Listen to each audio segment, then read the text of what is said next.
Kia ora, in today's video I'll show you how to transform your headbands into fun hair accessories. What you'll need is a headband, fabric, scissors, fabric, a pen and marker, paper, a circular object, regular scissors, pins, thread, needle and stuffing. The hair accessories I'll be sewing today are Mickey and Minnie Mouse ears, cat ears and bunny ears. Skip ahead to each of these timestamps to watch how to make the headband you want. First, we'll start off by making Mickey and Minnie Mouse ears. You want to find a circular object to draw your mouse ears.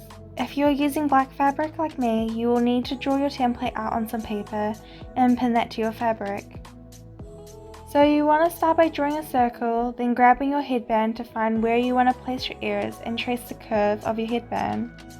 Then lay it flat to get the thickness of the headband and mark along the curve to create a tab. Cut out your template, trace around it to make another copy of your ear, and pin the template to the two layers of fabric that are right sides facing.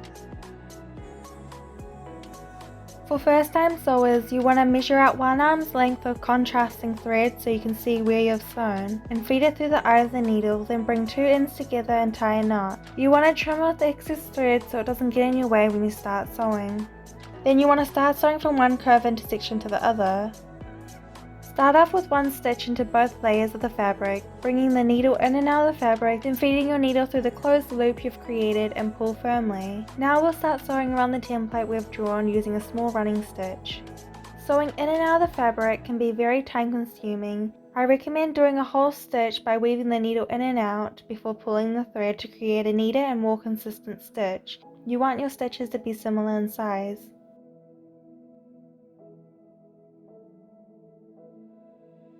Repeat for the second ear.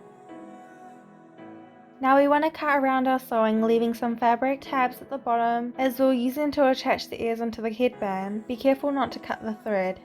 Carefully flip the ears inside out and fill with stuffing. You can stuff your ears how you'd like.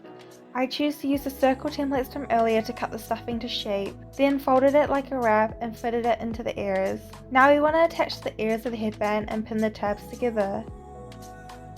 Then you want to do a running stitch as close to the curve as possible, making sure the ears are firmly sewn on and the ears won't flop. Trim off the excess fabric without cutting any thread and we're done with our Mickey and Minnie Mouse ears. Now moving on to the bunny ears, you want to fold your fabric in half, right sides facing, so you'll have 2 layers of fabric to sew through. You want to draw the shape of your bunny ears and add tabs that you'll use to attach the bunny ears.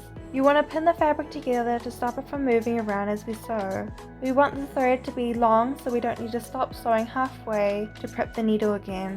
Sew along the lines using a running stitch, making sure to start and end your stitches securely.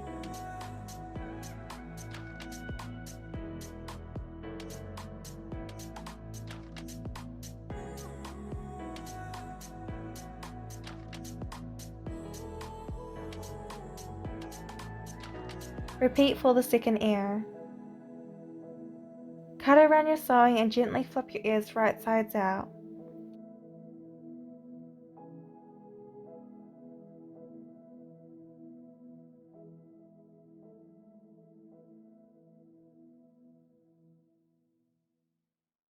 Now we want to cut our stuffing into cubes and tear them apart to make them fluffy before filling up our bunny ears.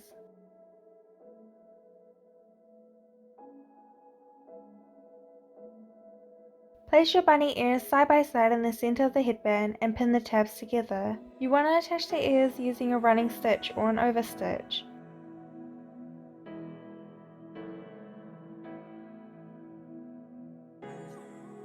You can sew on pink fabric for the inner ears or just grab a pink marker and draw them on. And that's how we make bunny ears. Lastly, I'll show you how to sew cat ears to your headband. It's the same steps as your bunny ears. You want to fold your fabric in half, right sides facing, so you have 2 layers of fabric to sew through. You want to draw the shape of your cat ears on the fabric. Draw the curve of the headband where you want to place the ears. Pin the fabric together to stop it moving while you sew. We will measure our thread to arm's length and tie a knot. You want to sew along the dark lines I have drawn with a small running stitch.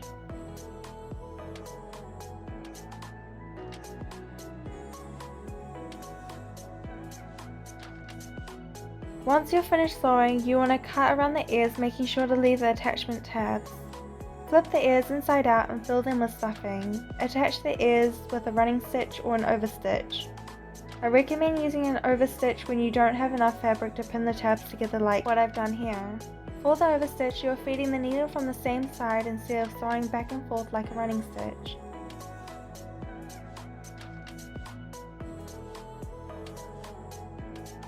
As a finishing touch, I used the scrap fabric to cover up the gaps in between the cat ears and the bunny ears to make the head accessories look neater. So there we have it, you've learned how to make a Mickey and Minnie Mouse headband, a bunny headband, and a cat headband. Sewing is one of my favorite activities, although it can take a few hours to complete. It's relaxing and mindful. If you get tired, be sure to take a break and come back to it later so you don't end up pricking your fingers. Thanks for watching.